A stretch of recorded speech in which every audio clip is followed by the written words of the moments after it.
Oh, Money, Money by Eleanor H. Porter. Chapter 1. Exit Mr. Stanley G. Fulton. There was a thoughtful frown on the face of the man who was the possessor of $20 million. He was a tall, spare man, with a fringe of reddish-brown hair encircling a bald spot. His blue eyes, fixed just now in a steady gaze upon a row of ponderous law books across the room, were friendly and benevolent in direct contradiction to the bulldog never-let-go fighting qualities of the square jaw below the firm, rather thin lips. The lawyer, a youthfully alert man of 60 years, trimly gray as to garb, hair, and mustache, sat idly watching him, yet with eyes that looked so intently that they seemed to listen. For fully 5 minutes the two men had been pulling at their cigars in silence when the millionaire spoke. "Ned, what am I going to do with my money?" Into the lawyer's listening eyes flashed, for a moment, the keenly scrutinizing glance usually reserved for the witness on the other side. Then quietly came the answer. "Spend it yourself, I hope. For some years to come, Stanley." Mr. Stanley G. Fulton was guilty of a shrug and an uplifted eyebrow. "Thanks. Very pretty, and I appreciate it, of course. But I can't wear but one suit of clothes at a time, nor eat but one dinner, which, by the way, just now consists of somebody's health biscuit and hot water. 20 millions don't really what you might call melt away at that rate." The lawyer frowned. "Shucks, Fulton," he expostulated with an irritable twist of his hand. "I thought better of you than that. This poor rich man's one suit, one dinner, one bed at a time, hard-luck story doesn't suit your style. Better cut it out." "All right. Cut it is." The man smiled good-humoredly. "But you see I was nettled. You didn't get me at all.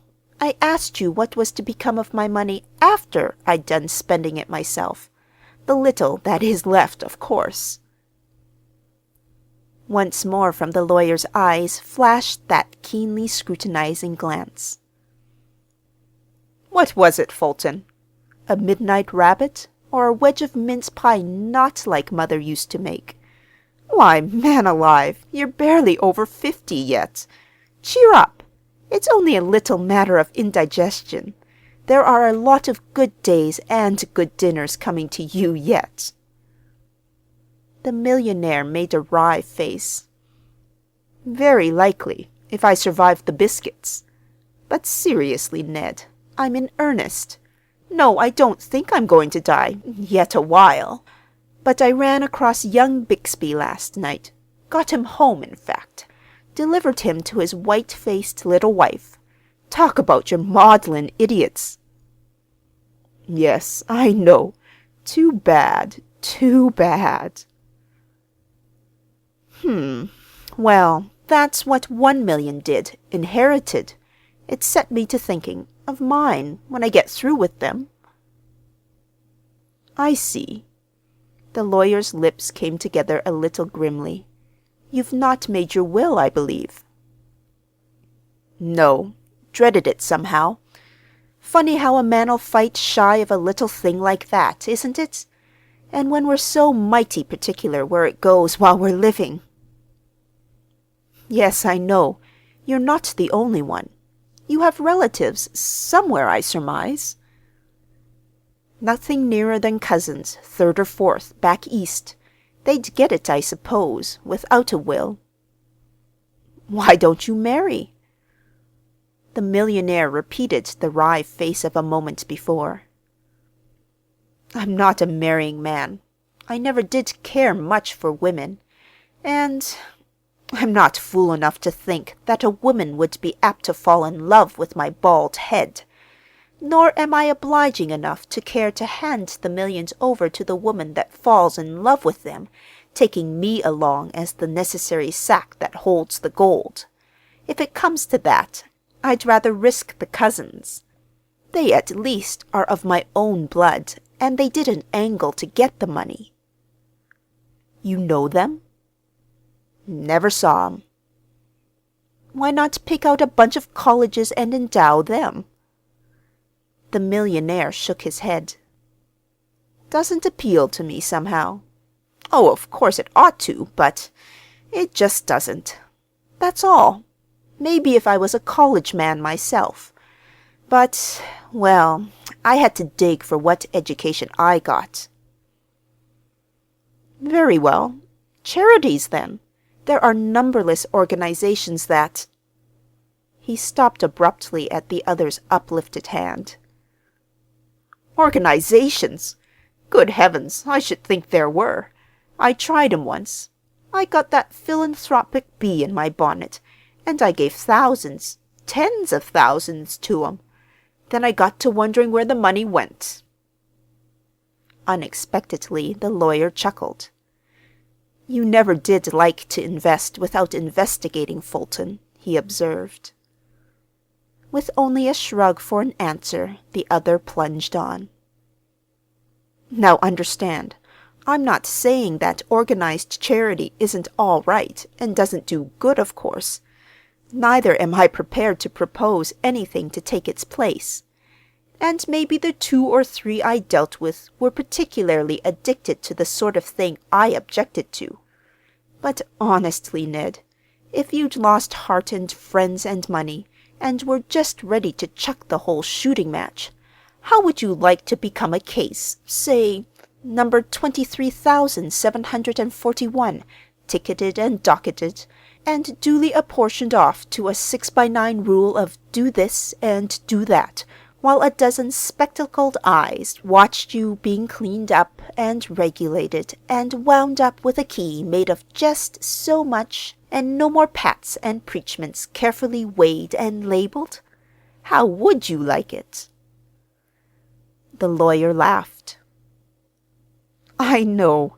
But, my dear fellow, what would you have? Surely unorganized charity and promiscuous giving is worse." "Oh, yes, I've tried that way, too," shrugged the other.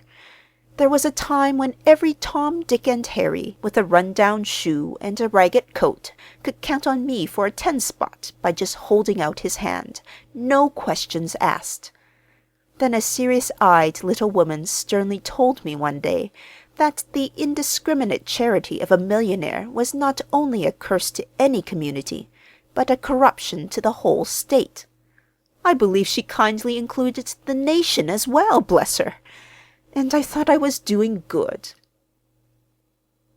"What a blow! To you!" There was a whimsical smile in the lawyer's eyes. It was. The millionaire was not smiling. But she was right. It set me to thinking, and I began to follow up those 10 spots, the ones that I could trace. Jove! What a mess I'd made of it! Oh, some of them were all right, of course, and I made those 50s on the spot. But the others— I tell you, Ned, money that isn't earned is the most risky thing in the world. If I'd left half those wretches alone, they'd have braced up and helped themselves, and made men of themselves, maybe. As it was— well, you never can tell as to the results of a so-called good action. From my experience, I should say they are every whit as dangerous as the bad ones." The lawyer laughed outright. "But, my dear fellow, that's just where the organized charity comes in. Don't you see?" "Oh, yes, I know. Case number 23,741. And that's all right, of course. Relief of some sort is absolutely necessary. But I'd like to see a little warm sympathy injected into it some way. Give the machine a heart, say, as well as hands and a head." "Then why don't you try it yourself?" Not I." His gesture of dissent was emphatic. "I have tried it, in a way, and failed. That's why I'd like someone else to tackle the job. And that brings me right back to my original question. I'm wondering what my money will do when I'm done with it. I'd like to have one of my own kin have it, if I was sure of him. Money is a queer proposition, Ned, and it's capable of most anything." "It is. You're right. What I can do with it, and what someone else can do with it, are two quite different matters. I don't consider my efforts to circulate it wisely, or even harmlessly, exactly what you'd call a howling success. Whatever I've done, I've always been criticized for not doing something else. If I gave a costly entertainment, I was accused of showy ostentation. If I didn't give it, I was accused of not putting money into honest circulation. If I donated to a church, it was called conscience money. And if I didn't donate to it, they said I was mean and miserly. So much for what I've done. I was just wondering what the other fellow'd do with it." "Why worry? 'Twon't be your fault." "But it will, if I give it to him. Great Scott, Ned, what money does for folks sometimes. Folks that aren't used to it. Look at Bixby, and look at that poor little Marston girl throwing herself away on that worthless scamp of a Gowing who's only after her money, as everybody but herself knows. And if it doesn't make knaves and martyrs of them, 10 to 1 it does make fools of 'em. They're worse than a kid with $1 on circus day, and they use just about as much sense spending their pile, too. You should have heard Dad tell about his pals in the '80s that struck it rich in the gold mines. One bought up every grocery store in town and instituted a huge free grab bag for the populace, and another dropped his 100,000 in the dice box before it was a week old. I wonder what those cousins of mine back East are like." "If you're fearful, better take case number 23,741, smiled the lawyer. I suppose so," ejaculated the other grimly, getting to his feet. "Well, I must be off. It's biscuit time, I see." A moment later, the door of the lawyer's sumptuously appointed office closed behind him. Not 24 hours afterward, however, it opened to admit him again. He was alert, eager-eyed, and smiling. He looked 10 years younger. Even the office boy who ushered him in cocked a curious eye at him. The man at the great flat-top desk gave a surprised ejaculation. "Hello, Fulton. Those biscuits must be agreeing with you," he laughed. "Mind telling me their name?" "Ned, I've got a scheme. I think I can carry it out." Mr. Stanley G. Fulton strode across the room and dropped himself into the waiting chair. "Remember those cousins back East? Well, I'm going to find out which of 'em I want for my heir." "Another case of investigating before investing, eh?" "Exactly." "Well, that's like you. What is it? A little detective work? Going to get acquainted with them, I suppose, and see how they treat you. Then you can size them up as to hearts and habits, and drop the golden plum into the lap of the worthy man, eh?" "Yes and no. But not the way you say. I'm going to give 'em, say, 50 or 100,000 apiece, and—" "Give it to them? Now?" "Sure. How am I going to know how they'll spend money till they have it to spend?" "I know, but—" "Oh, I've planned all that. Don't worry. Of course you'll have to fix it up for me. I shall leave instructions with you, and when the time comes, all you have to do is to carry them out." The lawyer came erect in his chair. "Leave instructions? But you, yourself—" "Oh, I'm going to be there, in Hillerton." "There? Hillerton?" "Yes, where the cousins live, you know. Of course, I want to see how it works." "Humph. I suppose you think you'll find out, with you watching their every move." The lawyer had settled back in his chair, an ironical smile on his lips. "Oh, they won't know me, of course, except as John Smith." "John Smith?" The lawyer was sitting erect again. "Yes, I'm going to take that name for a time." "Nonsense, Fulton. Have you lost your senses?" "No." The millionaire still smiled imperturbably. "Really, my dear Ned, I'm disappointed in you. You don't seem to realize the possibilities of this thing."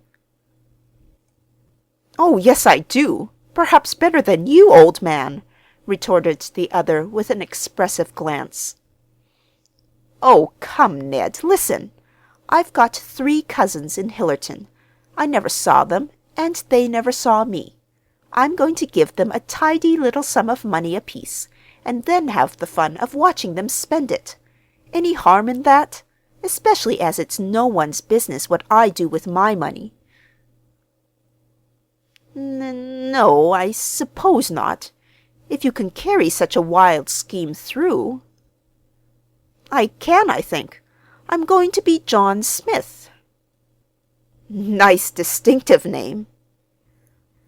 "I chose a colorless one on purpose. I'm going to be a colorless person, you see." "Oh,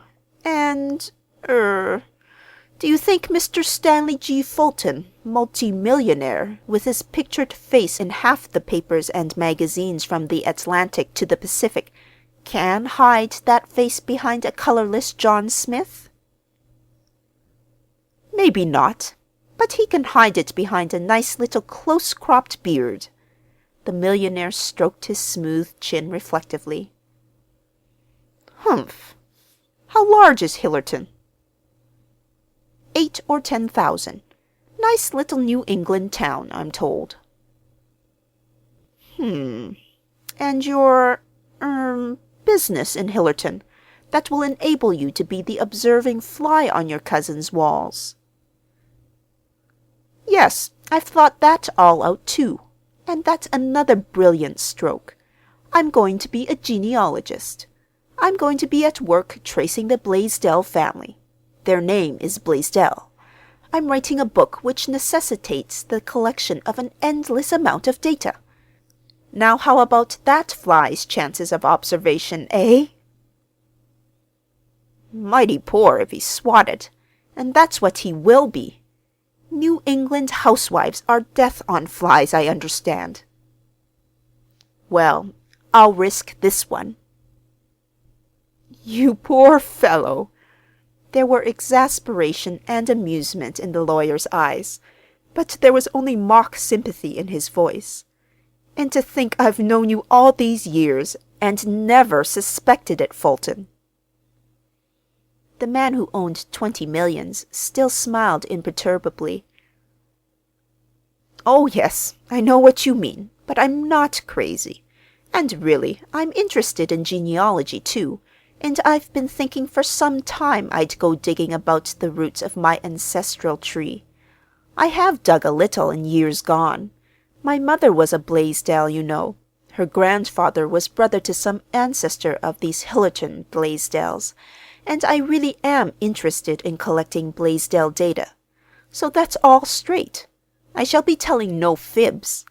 And think of the opportunity it gives me. Besides, I shall try to board with one of them.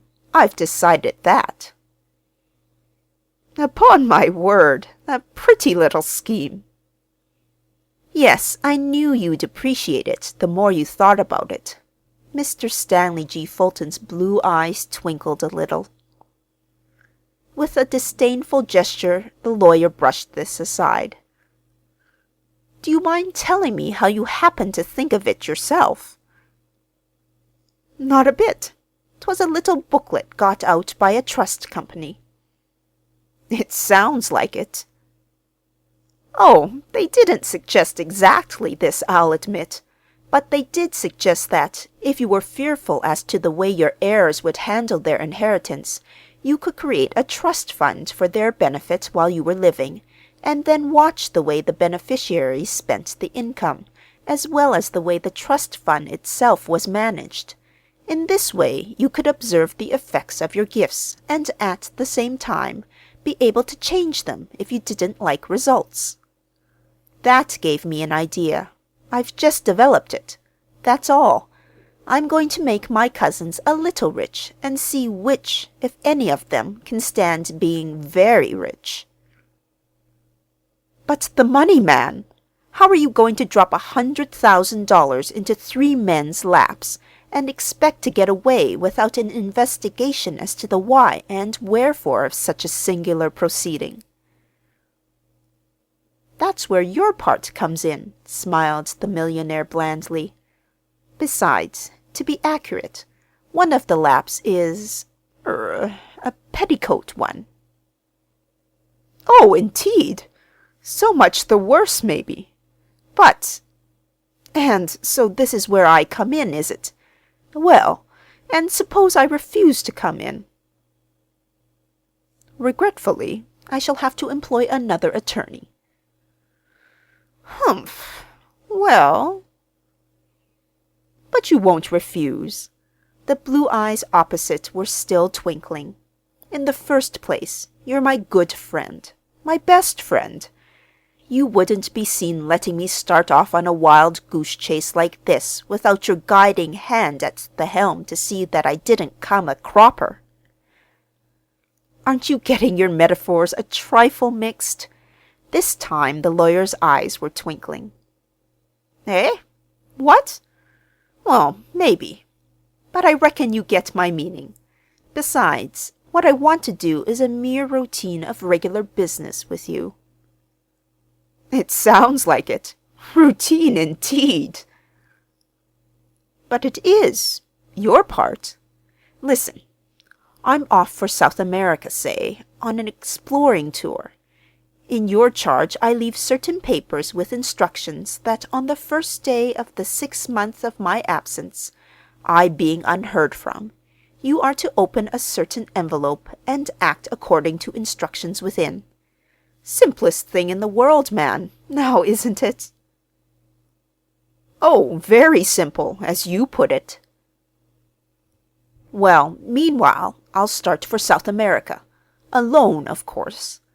And so far as you're concerned, that ends it. If on the way, somewhere, I determine suddenly on a change of destination, that is none of your affair. If, say, in a month or two, a quiet, inoffensive gentleman by the name of Smith arrives in Hillerton on the legitimate and perfectly respectable business of looking up a family pedigree, that also is none of your concern. With a sudden laugh, the lawyer fell back in his chair. By Jove, Fulton, if I don't believe you'll pull this absurd thing off. There! Now you're talking like a sensible man, and we can get somewhere. Of course I'll pull it off. Now here's my plan. In order best to judge how my esteemed relatives conduct themselves under the sudden accession of wealth, I must see them first without it, of course. Hence I plan to be in Hillerton some months before your letter and the money arrive. I intend, indeed, to be on the friendliest terms with every Blaisdell in Hillerton before that time comes. But can you? Will they accept you without references or introduction? Oh, I shall have the best of references and introductions. Bob Chalmers is the president of a bank there. Remember Bob? Well, I shall take John Smith in and introduce him to Bob some day. After that, Bob will introduce John Smith. See? All I need is a letter as to my integrity and respectability, I reckon, so my kinsmen won't suspect me of designs on their spoons when I ask to board with them. You see, I'm a quiet, retiring gentleman, and I don't like noisy hotels. With an explosive chuckle, the lawyer clapped his knee. "Fulton, this is absolutely the richest thing I ever heard of. I'd give a farm to be a fly on your wall and see you do it. I'm blessed if I don't think I'll go to Hillerton myself, to see Bob. By George, I will go and see Bob." "Of course," agreed the other serenely. "Why not? Besides, it will be the most natural thing in the world. Business, you know. In fact, I should think you really ought to go in connection with the bequests." "Why, to be sure." The lawyer frowned thoughtfully. "How much are you going to give them?" "Oh, 100,000 apiece, I reckon." "That ought to do, for pin money." "Oh, well, I want them to have enough, you know, for it to be a real test of what they would do with wealth. And it must be cash, no securities. I want them to do their own investing." "But how are you going to fix it? What excuse are you going to give for dropping 100,000 into their laps like that? You can't tell your real purpose naturally. You'd defeat your own ends."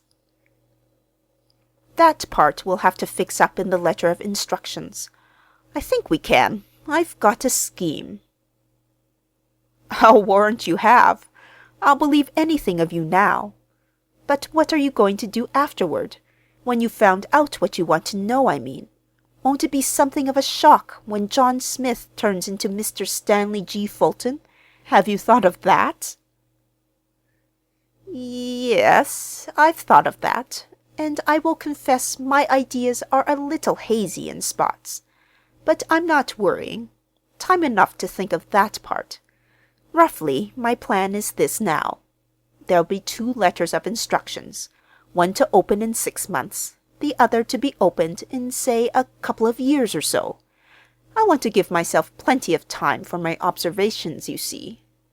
The second letter will really give you final instructions as to the settling of my estate, my will. I'll have to make some sort of one, I suppose."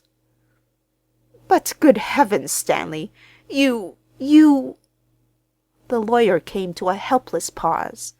His eyes were startled. "Oh, that's just for emergency, of course, in case anything happened. What I really intend is that long before the second letter of instructions is due to be opened, Mr. Stanley G. Fulton will come back from his South American explorations. He'll then be in a position to settle his affairs to suit himself, and make a new will. Understand?"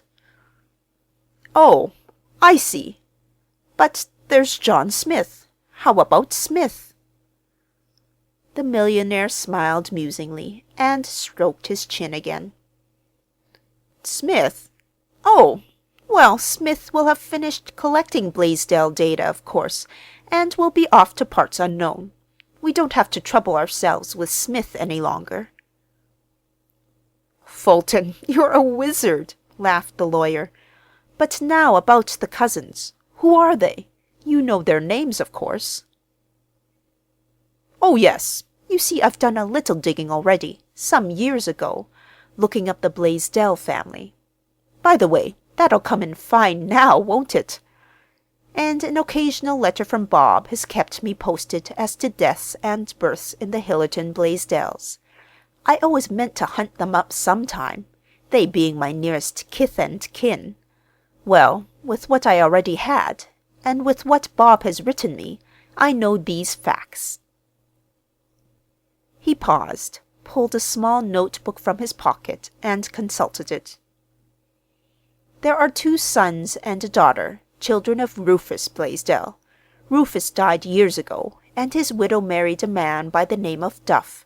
But she's dead now. The elder son is Frank Blaisdell. He keeps a grocery store.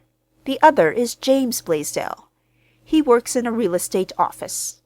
The daughter, Flora, never married. She's about 42 or 3, I believe, and does dressmaking. James Blaisdell has a son, Fred, 17, and 2 younger children. Frank Blaisdell has 1 daughter, Millicent. That's the extent of my knowledge at present. But it's enough for our purpose." "Oh, anything's enough for your purpose. What are you going to do first?" "I've done it. You'll soon be reading in your morning paper that Mr. Stanley G. Fulton, the somewhat eccentric multimillionaire, is about to start for South America, and that it is hinted he is planning to finance a gigantic exploring expedition. The accounts of what he's going to explore will vary all the way from Inca antiquities to the source of the Amazon. I've done a lot of talking today, and a good deal of cautioning as to secrecy, etc. It ought to bear fruit by tomorrow, or the day after at the latest. I'm going to start next week, and I'm really going exploring too, though not exactly as they think. I came in today to make a business appointment for tomorrow, please. A man starting on such a hazardous journey must be prepared, you understand. I want to leave my affairs in such shape that you will know exactly what to do in emergency. I may come tomorrow?" The lawyer hesitated, his face an odd mixture of determination and irresolution. "Oh, hang it all, yes. Of course you may come. Tomorrow at 10, if they don't shut you up before." With a boyish laugh, Mr. Stanley G. Fulton leaped to his feet. "Thanks. Tomorrow at 10, then." At the door, he turned back jauntily. "And say, Ned, what do you bet I don't grow fat and young over this thing? What do you bet I don't get so I can eat real meat and taters again?" End of Chapter 1.